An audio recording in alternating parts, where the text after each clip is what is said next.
is springtime and we're out and about after a long winter, and that includes the kids. And one activity that's great for the whole family is biking. Alexis Morlock is with Red Door Pediatric Therapy, and she joins me for Kids Connection to talk about biking and why it's important for kids to learn how to do it. First of all, good morning to you, Alexis. Appreciate you being Good here. morning. Now, I know most of us remember our first car, and I'll bet you a lot of us also remember that very first bicycle that we had. It's a pretty cool thing. So tell me why biking for kids is so important. Okay, so biking is just a great activity for our kids. It gets kids outdoors. It's an activity that families can do together. You can go with parents and a variety of ages and get them out there. And it allows kids to interact and keep up with their peers. It's something that they can do that keeps them healthy and active, but they can ride around in their bike gangs.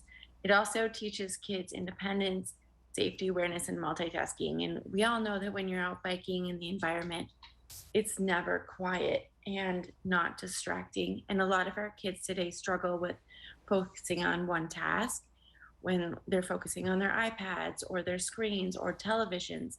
And biking just allows us to be aware of all of our surroundings, those cars, the other bikers, just what's going on. It also affects a lot of gross motor skills, which is what we work on in physical therapy. So our coordination, our core and lower extremity strength, and our balance, and it just gets them out there. There's also a recent study that says they did it on kids who bike to school. Now, I can't say many people in North Dakota are sending their kids biking to school. My son would forget to lock his bike up. But, anyways, it shows that these kids that bike to school are just doing better in school. They have better focus, their endorphins are going, and the takeaway from the study, at least for me and for my kids myself, is that before my kids are out doing their homework, I have them go biking. Like, let's get this focus and our dopamine and our serotonin up from biking, and then we can focus on those sit down tasks that might be a little bit more boring.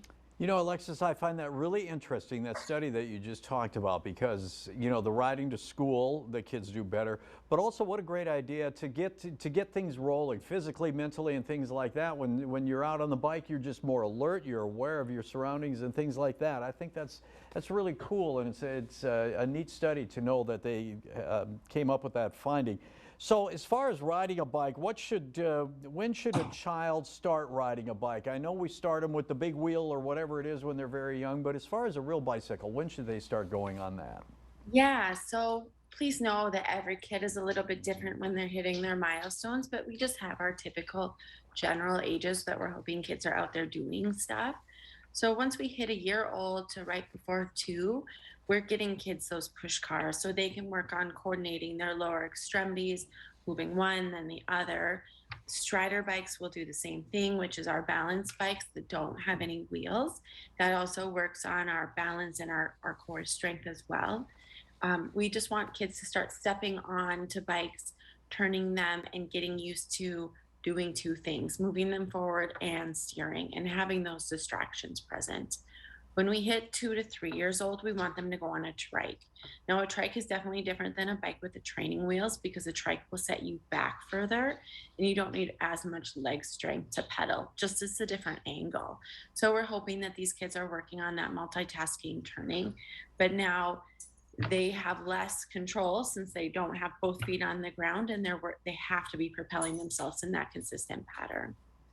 Once we hit 4 to 5, we would like to see kids on bikes with training wheels. This works on their braking, which is just an important aspect for safety. I mean, there's a lot of cars out there. We need to know how to stop. A lot of kids get that going down, but we need to know how to stop. We also work on strengthening their legs and multitasking. And then hopefully by 6, we want to get kids on bikes without training wheels so they can be out there going quickly. Okay, as far as tips and tricks and things like that that parents can do to help encourage the activity and things, what are some things that parents can do? Yeah, so every kid takes to biking a little bit different, Yeah. but if your kid is resisting biking, there's a couple things we suggest. So you can always remove those pedals even on larger bikes if they're too big for a strider bike. just to work on that balance and turning. We also encourage you to find smooth areas like parking lots, Mm. areas that don't have as many distractions, especially for our kids that struggle with focus. Those parking lots will be a little bit safer, smoother, flat. And often we want kids to be excited about biking. We want them to be owning their bike and personalizing it. And so we encourage parents to have them get stickers, let the kids pick out helmets, those type of activities that make them involved, the kids involved as well. All right, we're under a minute, Alexis. Time goes fast. Tell me, what should parents look for when they're actually out buying a bike for a child? Okay, I'll try to make this fast. Please make sure your kids can have 2 feet on the ground when they're standing over that middle, the middle tube. And so measure to your child's inseam. Now, know if you're buying a bike for a kiddo that they're going to use in a couple of months, anticipate growth. But we also want to just make sure that they can get their feet down. So that's critical. You can adjust the handlebars, they need a reach. And when their legs are out, when that pedal's at a 45-degree angle, we want their knee over top of their ankle. And so we just look for those positions. Don't forget to buy a helmet. I was just going to say, don't forget the helmet. Alexis, tell us where we can find you and get a hold of Red Door Pediatric Therapy. Okay, so Red Door has locations in Minot, Grand Forks, and Bismarck. The number and location is on the board, but PT would love to do a screen. If you have any questions about your kiddo biking or just want suggestions, you can always get a hold of us there. Perfect. Alexis Morlock, Red Door Pediatric Therapy, thank you so much. Awesome. Thank you. All right, stay with us. We have more North Dakota Today coming up right after this.